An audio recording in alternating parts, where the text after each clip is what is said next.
走也逃不掉。哼，小杂碎！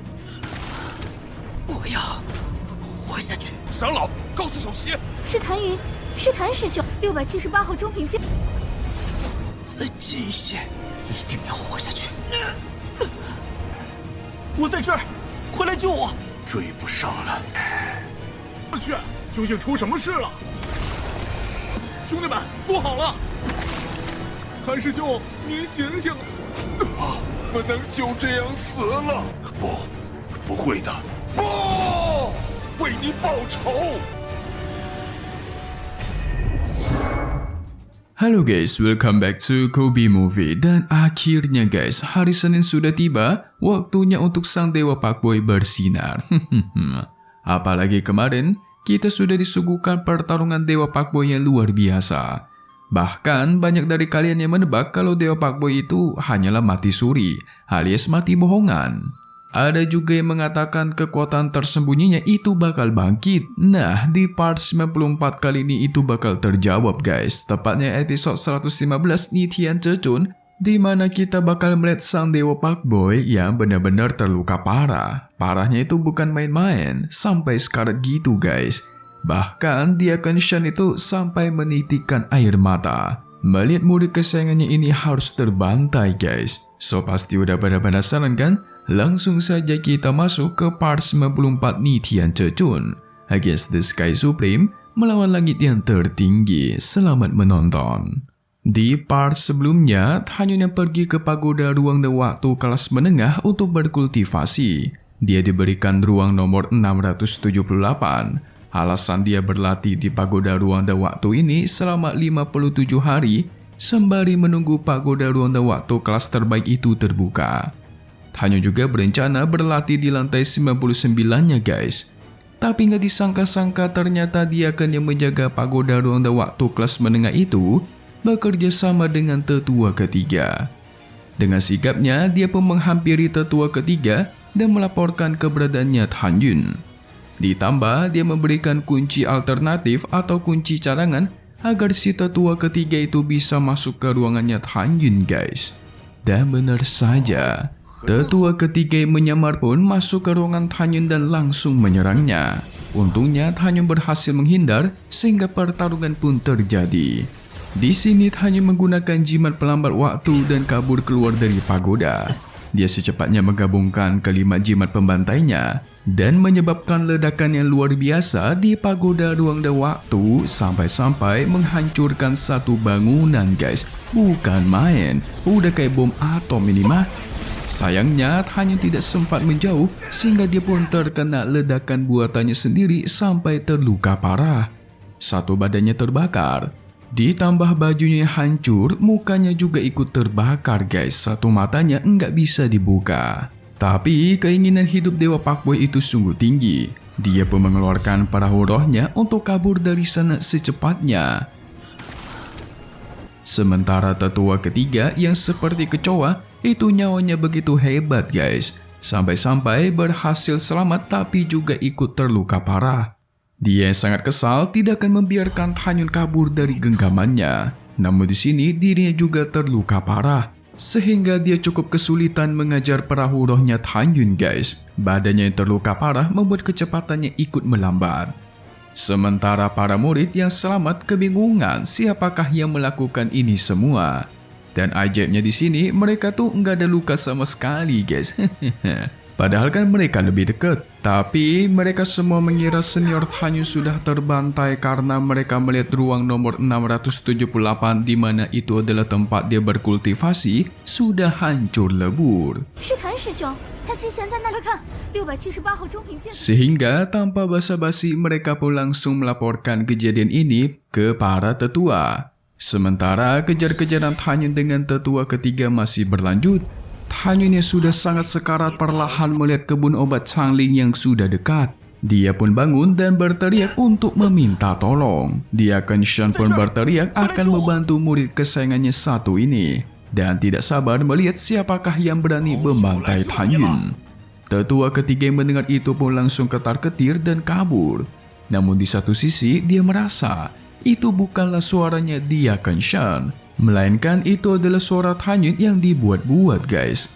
Namun sayangnya Tan Yun sudah kejauhan untuk dia kejar. Sehingga dia memikirkan hal lain di mana dia harus segera mempersiapkan alasan karena pasti nantinya bakal ditanya-tanya oleh Su Ping guys. Apalagi kalau melihat lukanya yang begitu parah ditambah suara ledakan yang begitu besar. Sehingga kasus ini pasti bakal diselidiki. Si Pak Tua ketipu sama Tan Yun guys.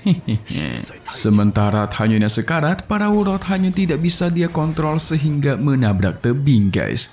Membuat getaran yang begitu hebat sampai-sampai para murid tukang keluar dan melihat apa yang terjadi. Mengira itu hanyalah gempa biasa, mereka pun memutuskan untuk kembali masuk. Tapi saat Tan Yun terjatuh di hadapan mereka, mereka pun secepatnya menghampirinya. Kondisi Tan Yun begitu sekarat, membuat para murid memanggil dia Kenshin secepatnya guys. Beribu kata dikatakan di hadapan Tan Yun, meminta agar dia sadarkan diri. Tapi semua itu sia-sia saja. Tak ada gerakan sedikit pun yang bergerak dari tubuhnya Tan Yun, bahkan matanya tidak terbuka guys. Saat dia Kenshin sampai, dirinya tidak percaya akan apa yang dia lihat. Hidup Tan Yun yang begitu keras seperti baja tidak mungkin meninggoy seperti ini. Dia Kenshinnya terus mencoba mengecek nadi kehidupan dan nafasnya, dan ternyata Tan Yun sudah meninggoy guys. Waduh, membuat dia Kenshin begitu marah. Dulunya Tan Yun itu dianggap sampah oleh semua ketua divisi. Namun ketika Tan Yun sudah berhasil menaikkan nama di divisi pilnya, malah harus terbantai seperti ini guys. Dia Kenshin sampai berteriak memohon kepada langit agar hidupnya saja yang ditukarkan kepada Tan Yun. Ini merupakan kemalangan divisi pil mereka, di mana murid jenius harus meninggoy dalam waktu singkat guys. Semua cara dia gunakan, tapi Tan Yun juga tetap tidak kunjung bangun. Sehingga satu-satunya pilihan terakhir mereka adalah mengubur mayatnya Tan Yun dengan layak. Tan Yun yang selalu menjunjung tinggi kehidupan murid tukang, membuat para murid tukang tergerak untuk memberi penghormatan terakhir guys. Tidak lupa juga dia Kenshin berjanji akan membalaskan dendam Tan Yun ini. Dan mereka pun akhirnya mengubur Tan Yun di puncak gunung Changling. Wadidaw. Tan Yun dimakamkan dengan batu nisan dituliskan namanya guys. Sementara itu Su Ping yang melaporkan berita baik, di mana ketua Tang yang sudah meminum pil kebangkitan jiwa buatan gurunya dan perlahan sudah mulai pulih. Ketua Tang di sini juga berjanji kepada Su Ping nantinya bakal ada kompetisi pemurnian pil dari 2 sekte kuno 2 tahun dari sekarang, dan jikalau Su Ping berhasil memenangkan kompetisi itu dengan membawa para murid divisi gerbang dalam, maka dia bakal diangkat sebagai tetua gerbang peri dengan catatan jasa yang melimpah dalam namanya guys. Tentu saja Su Ping tidak sabar akan hal itu. Namun di sini tetua ke-6 dan dia Kenshin tidak memberikan reaksi apapun guys. Mereka hanya terdiam murung menghadap ke bawah, tidak menjawab apa-apa. Su Ping juga menyuruh dia Kenshin untuk membawa Tan Yun berlatih di Gunung Peri. Dia Kenshin yang bingung harus menjawab apa. Dia pun hanya bisa menjawab kalau Tan Yun itu terkena masalah. Su Ping pun langsung panik guys. Jika Tan Yun terluka, dia bakal membawa dirinya ke gerbang peri divisi pil, bahkan gerbang suci sekalipun, hanya untuk menyembuhkan lukanya Tan Yun. Tapi sayangnya pagi ini juga Tan Yun itu sudah meninggoy dibantai oleh seseorang. Apa? 再说一遍，你说什么？谭云，他死了，真的死了。 Tan Yun meninggoy? Maksudmu Tan Yun yang menciptakan keajaiban yang sama sekali tidak pernah digapai oleh divisi pil kita? Su Ping malah marah kepada dia Kenshin yang tidak bisa menjaga Tan Yun dengan benar guys. Padahal dia sudah mempercayakan hidup Tan Yun kepada dirinya. Dia Kenshin hanya bisa berlutut dan meminta maaf. Dia merasa bersalah karena tidak melindungi Tan Yun secara diam-diam. Padahal dia tahu banyak sekali musuh yang ingin membantai Tan Yun. Tetua ke-6 di sini juga berusaha menenangkan Su Ping. Dia meminta agar semua kesalahan ini tidak dilimpahkan kepada dia Kenshin. Su Ping pun hanya bisa terdiam. Tidak ada sepatah kata apapun yang keluar dari mulutnya. Dia bingung siapa yang harus disalahkan. Apakah dia Kenshin yang sudah dipercayakan untuk menjaga Tan Yun? ataukah dirinya yang dulu pernah meremehkan Tanyun? Itu semua bakal terjawab di spoiler kali ini guys. Hehehe. So langsung saja kita masuk ke bagian spoiler untuk part 95 NTZZ episode 116 Ni Tian Zhezhun yang bakal rilis di hari Jumat depan guys, yaitu di malam hari. Jadi guys, setelah pemikiran cukup panjang, akhirnya Su Ping angkat bicara. Dia membahas soal sejarah divisi pil mereka yang sama sekali tidak pernah terpecahkan keajaibannya selama 50.000 tahun. Tapi suatu hari datanglah seorang murid yang bernama Tanyun. Dia berhasil menciptakan keajaiban itu. Namun tidak lama dari itu Tanyun malah harus meninggoy, membuat Su Ping menitikkan air matanya guys. Mereka juga menilai orang yang membantai Tanyun itu sangatlah kuat. Bahkan dikatakan menara ruang dan waktu kelas menengah itu sampai hancur lebur. Tetua ke-6 pun memprediksi, setidaknya kekuatan ini paling rendah itu berada di ranah pemurnian jiwa tingkat 4. Seingat kita, si tetua ketiga itu sudah berada di ranah pemurnian jiwa tingkat 8, jauh lebih kuat. Sehingga Su Ping pun berjanji, dia mengumumkan selama pembantai Tanyun tidak ditemukan, maka dia tidak akan pernah meninggalkan divisi pil gerbang dalam guys. Dia bahkan mengeluarkan lonceng untuk memanggil semua orang di divisi pilnya. Orang-orang mendengar lonceng itu tentu kebingungan akan apa yang terjadi. Karena lonceng yang dikeluarkan oleh Su Ping itu merupakan sebuah lonceng yang hanya digunakan jika terjadi keadaan genting, krisis alias bahaya guys. Setelah itu, semua orang di divisi pil gerbang dalam pun akan berkumpul. Tidak terkecuali Lu dan tetua ketiga.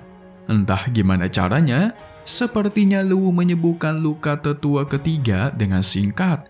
Atau mungkin dia menggunakan sebuah teknik untuk menyamarkan luka-lukanya itu guys. Kita bakal lihat nanti ya. Sungguh penasaran nih, apakah tetua ketiga akan ketahuan ataukah tidak? Sementara Tanyun yang dikubur itu kayak gimana dia keluarnya nanti? Kita lihat saja di part 95 NTZZ ya guys ya. Tepatnya episode 116 Ni Tian Zhezhun yang bakal rilis di hari Jumat malam nanti. Ya paling telat jam 10 jam 11 malam lah. Ya kalau paling cepat jam 7 sampai jam 8 malam. Ya sekitar jam segitu ya guys ya. Ya tentunya Tanyun gak bakal meninggoy dong guys, kalau nggak udah tamat ini Tonghua. So pastinya hanya di sini guys, Kobe Movie. Thank you buat kalian semua yang udah nonton dan selalu support kedua channel Mimin, Kobe Movie dan Kobe Official. Semoga kalian semua sehat selalu ya. Di sini Mimin mohon pamit undur diri dulu. Kita bakal ketemu lagi di video-video selanjutnya. Alright then, see you guys.